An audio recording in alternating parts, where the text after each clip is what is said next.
გამარჯობა. დღესაც უნდა გეჭორავოთ. სანამ გადავალ ჭორავობაზე, გეტყვით, რომ ისევ არის გახსნილი იაპონური ენის ონლაინ კურსები. შეგიძლიათ გადახვიდეთ ჩემს გვერდზე, ან Instagram გვერდზე, ან ბიოში ნახოთ, აღწერაში ნახოთ, არის ლინკი დატოვებული და შეგიძლიათ დარეგისტრირდეთ. ხო და ეხლა გადავიდეთ ვიდეოზე. დღეს მინდა რომ გაგიზიაროთ ჩემი გამოცდილება და იაპონური სამზარეულო. როდესაც იაპონიაში ჩამოვედი, რა თქმა უნდა, მქონდა ბევრი ძალიან კულტურული შოკი, ასე ვთქვათ, ისეთ რაღაცებს ჭამდნენ. არც კი წარმომედგინა, რომ შეჭამადი იყო და როცა გავსინჯე მივხვდი, რომ ეს ზუსტად ის არის, ისი ჭამაც მინდა ყოველთვის. მოკლედ, დღეს უნდა გელაპარაკოთ ასეთ საჭმელზე, რომელსაც იაპონურად ქვია იუკე.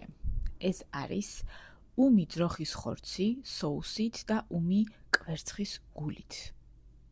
ვიცი რომ ჟღერს გულისამრევად, ვიცი რომ ჟღერს საზისღრად, მაგრამ ვერ წარმოვიდგენთ ისეთი გემრიელია. ხორცის რესტორანში ვიყავით იმ დღეს და ეს რო შევუკვეთე, ვიფიქრე რომ ძალიან საინტერესო იქნებოდა ასეთი ვიდეოს გადაღება და თქვენთვის ჩემი ემოციების გაზიარება.